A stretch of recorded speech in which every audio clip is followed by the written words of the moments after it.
Let's bring in ABC News political director Rick Klein, along with senior investigative reporter Aaron outside the courthouse in Manhattan, and former FBI agent and attorney Asha Rangappa for more. Aaron, what kind of security measures are in place for former President Trump's arrival at court? Oh, there's lots of security, a lot of police, a lot of metal barricades, and every movement of his is prescribed by the U.S. Secret Service. So he's going to go in a side entrance. We may get a snapshot of him, but we won't see him for very long. He'll be processed inside privately and then brought up in a special elevator that will deposit him on the 15th floor, just a few steps from the courtroom. So he's not even going to be in the hallway for very long.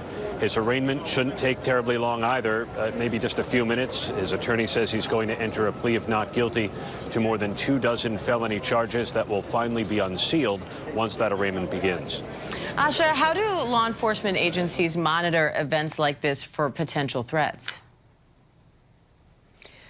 Diane, I think that they are most concerned about lone wolf actors. And so they really need to be vigilant for people who are there among the crowd who is peacefully protesting, who may engage in acts of violence. I don't think that this is the kind of thing that you would see, the type of organized violence that we saw on January 6th. They're going to have to monitor social media, chatter, make sure that they're sharing information across all law enforcement partners so that they're aware of any potential incidents that could occur.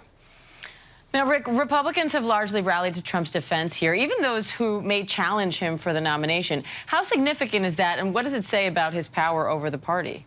I think he has put a pause over the presidential campaign as we know it. Trump is again the center of attention, and maybe in some ways that are not quite comfortable for him. And I think most Republicans are taking a kind of wait-and-see approach to this. If you're looking to challenge Donald Trump, I think most of the candidates right now are saying let's focus all on the prosecutor and the political motivations of the prosecutor. But they also know that there isn't a lot of information that's actually out there. We had a poll on this, Diane, over the weekend, and I was struck by the number of Republicans who think that Donald Trump actually should be charged. Most say he shouldn't be, but we had 16% saying that he actually should be, and another 20% plus that said that they are not sure. And that, to me, is really significant, because you're talking about more than a third, almost 4 in 10 Republicans who are either saying these charges are appropriate or we're not there yet and we need more information. And that, to me, suggests just what kind of uncertainty we're talking about politically. There are a lot of Republicans that are a bit hesitant at this moment to rally behind the president.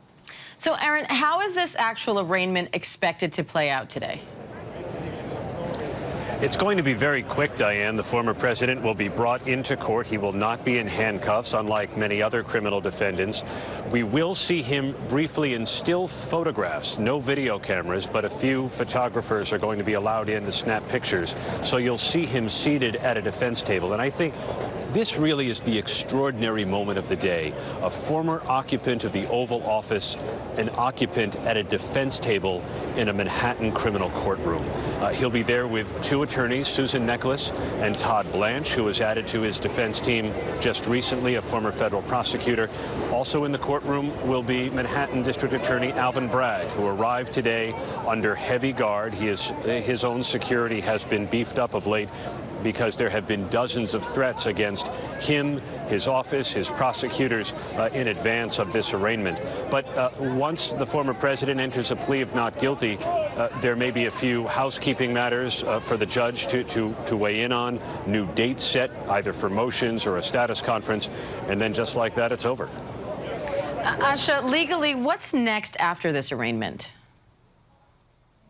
So, Diane, we're still a long way from an actual trial. Once the indictment is unsealed, we're going to know what Bragg's legal theory of the case is. In other words, how has he assembled these charges and on what basis? Depending on the avenue that he chooses, there may be legal challenges. So, for example, if he chooses to try to link the falsification of business records to a campaign finance violation, that could implicate state or federal law, which requires courts in New York to resolve issues of law, and that could entail some motion. So I expect that there will be many challenges to the legal theory itself immediately after the charges are unsealed.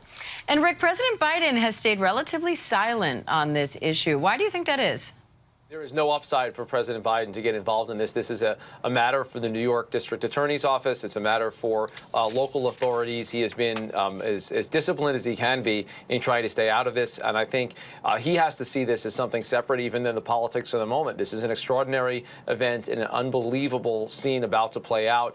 I don't see an upside for him or, frankly, for any of his opponents to jump on this right now. This is Trump's moment, for better or, in their view, for worse. Aaron Katersky, Rick Klein, Asha Rangappa, thank you all.